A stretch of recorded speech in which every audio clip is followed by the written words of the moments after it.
Hey y'all, it's my review for the Real Housewives of Salt Lake City, episode 9. I have not forgotten about this franchise. It's actually been getting better as the season progresses, in my opinion. I mean, I know a lot of y'all don't watch anymore. We open with Jen Shah in her home, and production is reminding us that she has 3 months left until her trial date. They're showing us flashbacks from last season, the police coming up to her house, and then her leaving the courthouse. We cut to her confessional, and once again, she's trying to play this victim role that she's doing a really bad job at. Next scene, we're with Heather, Angie H, and Dana. They're all meeting up for lunch. Dana's explaining to the ladies her beef with Jen and talking about the San Diego trip coming up and how she thinks she's invited, but Meredith invited her instead of Jen. This is very awkward because Angie H wasn't invited at all. And you can see by the look on her face, she's like, are they gonna invite me? I mean, I think Heather and Whitney had the opportunity to invite her, and they clearly didn't. I would think Heather would invite Angie so she could have another ally in case she gets into it with Jen. Next scene, we're back at Jen's house, and Meredith is coming over to visit. Their friendship still annoys me so much because this is just such a 180 from how Meredith was going at Jen. Was this like just last season? Like, she didn't want to be nowhere near Jen, and now it's her homegirl. They're discussing Jen's blow up on Dana, and Meredith is trying to vouch for Dana to still go on the trip. So we then come back to the other ladies. I know we're gonna go back and forth between scenes, but now Dana's talking to the ladies about Jen's behavior, and she's basically the audience. She's like, she doesn't understand how this group put up with Jen and her temper tantrums and how she speaks to people. Heather clearly still has Stockholm Syndrome. She even admits that she'd rather push down those feelings she have about Jen and just not address it at all. Like, that is her solution to conflict. After hearing this, I do understand Whitney's side a bit in their feud because Heather just doesn't want to address the conflict going on with Whitney. She'd rather pretend like there's no issue at all. We're back with Jen and Meredith, and Jen is discussing her legal woes, and it turns out that she owes another payment of $200K to her attorneys. And what does she do? She's like, oh, I want to plan a girls' trip. You can tell by the sound effect added by production that she is peak delusion. Like, her priorities are all out of line right now. You owe your attorneys $200K. You can barely put your son through med school, but you're worried about planning a girls' trip. Okay. She then tells Meredith that she's making her the CEO of fun. Meredith, the CEO of fun. Right. You're thinking it too, right? Back with the other ladies, Heather questions if she even wants to go on this trip. And as she's talking to Angie H, I mean, it looks like Angie's trying to throw out some hints that she wants to go. Like, from her facial expressions, the only thing she hasn't said in this scene is, Heather, can you invite me? And Heather is not catching on whatsoever. We're back with Jen and Meredith for the last time, and it looks like Meredith convinced Jen to allow Dana to come on this group trip. Next scene, we see all the ladies packing for San Diego. We also see Angie K and Jen. They're going over the trip. I'm sure Jen isn't paying 1 red cent for this trip. We then cut to Whitney packing, and she's talking about her current beef with Heather. They still haven't resolved their issues. She says she hopes she still has a good time, and when she arrives at San Diego, she's just gonna roll with the punches. Next scene, the ladies arrive at the airport. We then cut to Whitney's shady confessional, and she says, yay, another domestic trip because of someone's court-ordered travel restrictions. Look, I get it. Like, have they been to an international trip yet? Like, since this franchise started? So they all arrive in San Diego. They're headed to their lodging. Now, I bet on this franchise at the house there's enough rooms for everybody.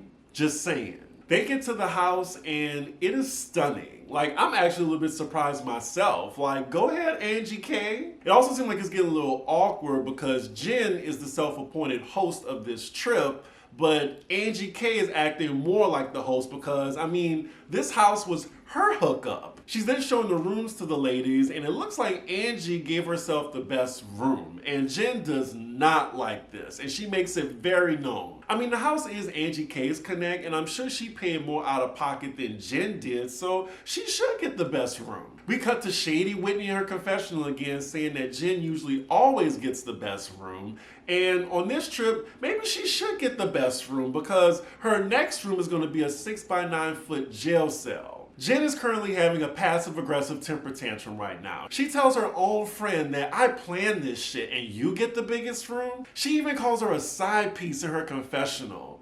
What a rude bitch. I mean, she only sees her as a minion. So the ladies are all downstairs picking the rooms. Jen is clearly pissed and the mood is very awkward. It looks like Jen's trying to get everybody's attention and Angie K interrupts her and now they're having their own passive-aggressive back and forth. Cue the dramatic music and Jen is tired of her minion stepping out of line, so then she goes and pours her drink over her head, to everybody's shock. I thought that this was so mean and humiliating to her own friend. Angie K really doesn't flinch when the drink is on her, but she's like, are you serious? And Jen is like, yes, I'm serious. Ooh, y'all, like there's two things I probably would have did. One of two things. The first thing, I would have slapped the shit out of her. Ooh, I would have slapped the shit out of her. She wouldn't even seen it coming. I don't care how long you've known me. They've allegedly known each other for like 20 years. You ain't about to embarrass me and humiliate me in front of our friends, your friends, whatever. The alternative to that would have been, you know what? I would have used that as assault. I would have called the police and then had her ass admitted to jail early. Like, what is wrong with her? Why would you treat your own friend like that? But I mean, look how she treated Heather. We then cut to some of the ladies' reactions in their confessionals. They're all mortified. Angie tells Jen that wasn't funny. And Jen is like, it was fun. It's a fun trip. No one's laughing. Angie's like, how would you like if I pour my drink on you? Jen is like, do it. I don't care. She snatches her drink out of her hand and pours the drink on herself because she knows she fucked up. Again, no one is laughing. The mood is hella awkward. Whitney's face is killing me right now. And then Lisa, she just looking off into the distance. I'm like, no one is saying anything. Angie is pissed and Jen is just standing there trying to gaslight her and trying to make it seem like she's overreacting. Again, I would slap the shit out of her. I'm sorry, I thought I could joke around with you. Ooh. The other ladies are just standing there in awe and nobody came to Angie K's defense. Jen tries to finish telling the ladies what their activity is for the day, but the mood is already gone. And Angie K, she's letting everyone know that she's pissed. The ladies then disperse and now we're with Angie talking to Lisa. Lisa says, I'm sorry you got wet. Girl, how come you didn't say anything? Angie's now explaining herself to Lisa, saying that she just wanted to help Jen out. You know, she's excited to show the house off to everybody. And Jen does this to her own friend. We then cut to Jen outside talking to Whitney. She's trying to explain herself. Whitney doesn't say anything. We cut to her confessional saying how wrong she thinks Jen is, but she doesn't tell her that in the moment. Like, these women is pussy. We then flash back to the episode where they were all having a good time throwing drinks on each other, but that was a totally different situation. You can't compare it to that. She's talking to Meredith and Whitney now. If you're gonna get mad at me for just pouring a drink on you, she's really trying to justify this. And they're just standing there listening to her. Whitney then gently tells Jen that maybe you should just apologize and then tell her like, this is my trip, I planned it. This ain't her trip. She didn't pay for not a damn dime. We cut back to Lisa talking to Angie, and Lisa now has so much to say. How come you didn't defend your friend? Like, she's friends with Lisa too, right? So then Lisa's excuse for not saying anything, she said, well, I feel like I should have said something in the moment, but I didn't want to pour gas on the fire. You're scared of her. That's why you didn't say anything. I really would have loved to see if it was Jen throwing a drink on Lisa or Meredith and what they would have done. And would they have thought that it was so much fun, like Jen said. Yeah, these ladies got so much to say in the confessionals, but they didn't tell Jen nothing.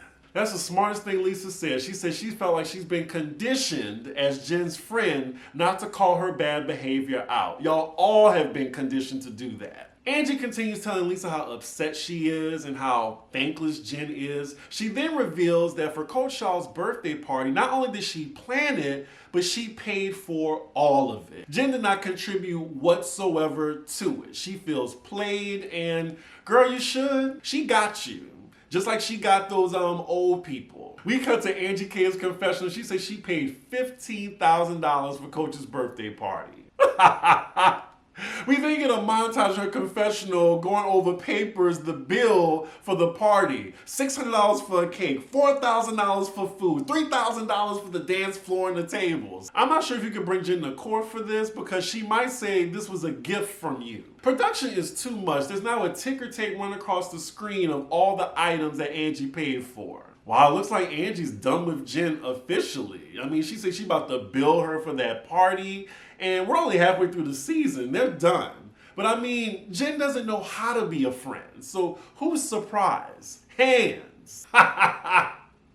We then cut to Meredith talking to Jen outside. I don't even think she's angry. They cut back to Angie saying, I'm so angry right now. She burst into tears in front of Lisa. So now we're with Heather and Dana talking, and Dana tells Heather, how would you feel if that was you and your friend did that to you? Heather admits, I'd be pissed. I'd be pissed. And Dana, again, is the audience and wondering, how come you didn't say anything to your friend? Like, tell her that was wrong. Wow, and there goes Heather, spineless ass Heather defending Jen's actions, saying, well, she wanted her to be quiet. Like, Jen has her trained. We got to Heather's confessional, and she's just worried about herself. She says, I am thrilled that the attention isn't on me. Ooh, Heather, you ain't shit. I mean, even present day, she's still on Jen Shaw's side, even though she's going to jail. Like, she's going to be Jen's friend going to see her in jail. We see Jen pop into the room. She's asking Heather to use her glam because, of course, Jen can't afford that. Heather's like, oh yeah, 100%. And then she's trying to make excuses for her behavior earlier, dumping a drink on her friend. Then she tells Dana, I gotta talk to you because there's just so much awkwardness going on. Heather's just nodding to Jen like nothing is wrong. Jen leaves the room and Dana clearly looks bothered. Heather then has the audacity saying, look, I get it, you want to stand up for truth and righteousness, but you're a guest of a guest. And then says, don't take it up with the hostess. Really? Is that what you tell your friend? That's the advice you tell your friend to how to deal with this abusive person on y'all's trip.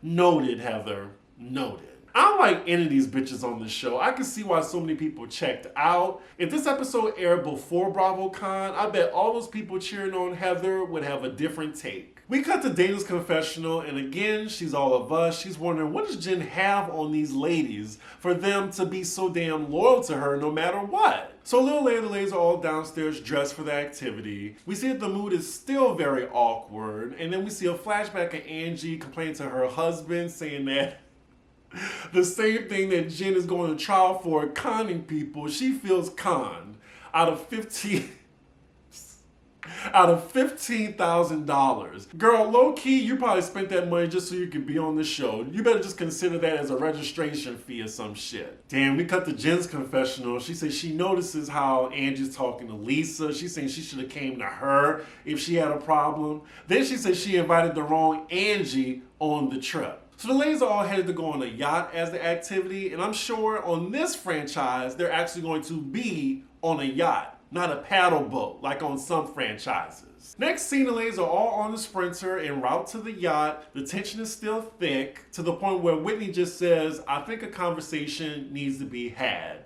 After that, Jen says, people just don't like when I speak the truth.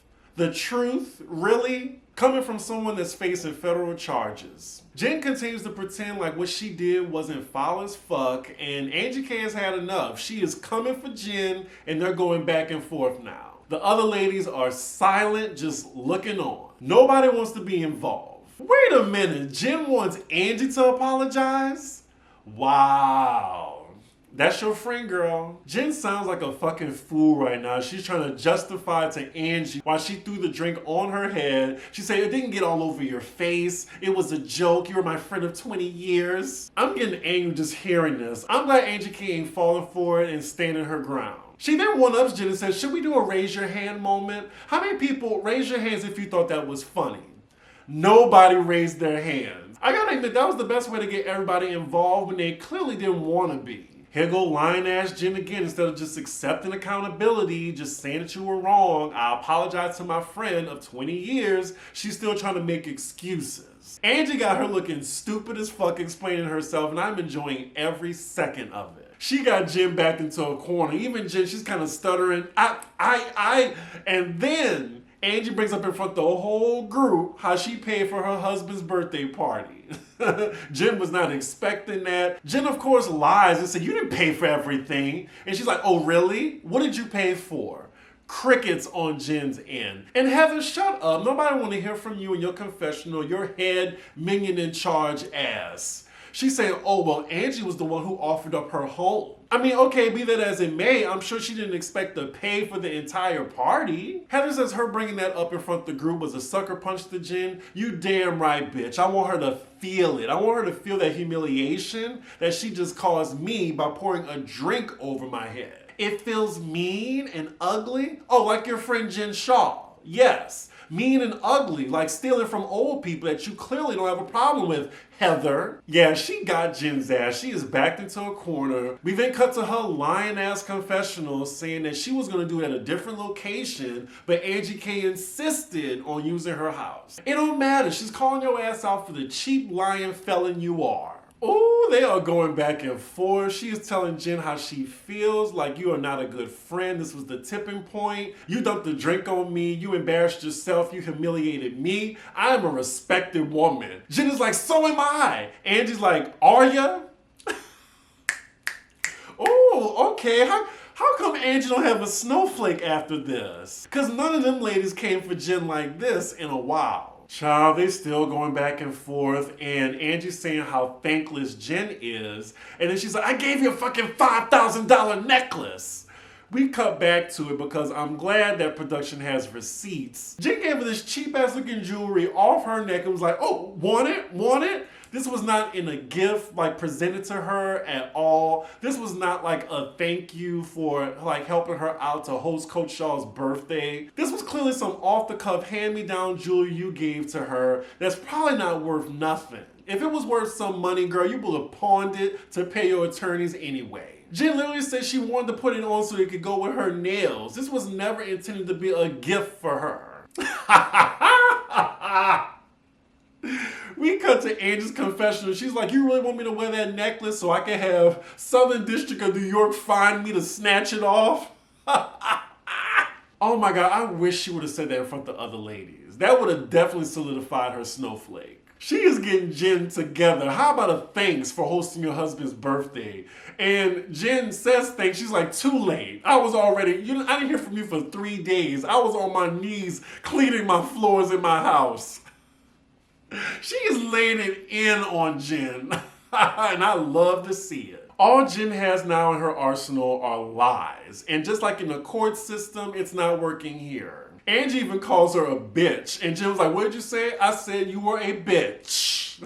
She did not stutter. Wow. Wow, Angie really checked her ass. So the ladies are out to their destination. The ladies are getting off the Sprinter. And of course, Jen is talking to Meredith and Heather. She's trying to play the victim role and now she's crying. Girl, save it. And here go Meredith ass trying to coddle Jen's feelings. The reality is that you need to have a good time. So the ladies are taking off on the yacht. It looks like they're having fun at first. They're separated, and we see Jen talking to Meredith, and she's complaining about Angie to her. Jen, you got so much to say after you were checked on that Sprinter. Anything you got to say now, I mean, you could go across the boat and tell that to Angie instead of cursing her out to your minions. Jen says Angie's coming at her at her most vulnerable time. That you were stealing from old people and getting caught. That's your most vulnerable? So yeah, she's basically just complaining to Jen and Meredith in this moment and saying her side to whatever Angie accused her of on the Sprinter. Like, she's just venting to them and they're just nodding at her like the minions they are. We cut to Meredith's confessional. She's like, I know she's not in a great mental state right now. Child, I had enough of this. Jen Shaw can shut the fuck up. She's complaining until the episode ends. This was a good episode, and I enjoyed every moment of Jen getting checked by Angie on that Sprinter. Brava. Brava. Like, the friends of are really carrying the show, and I gotta hand it to them. I'm running out of battery life, y'all, so I'm gonna keep it short. Y'all let me know what y'all thought about this episode. Make sure you like, comment, and subscribe, and I will see y'all for the next episode. Bye.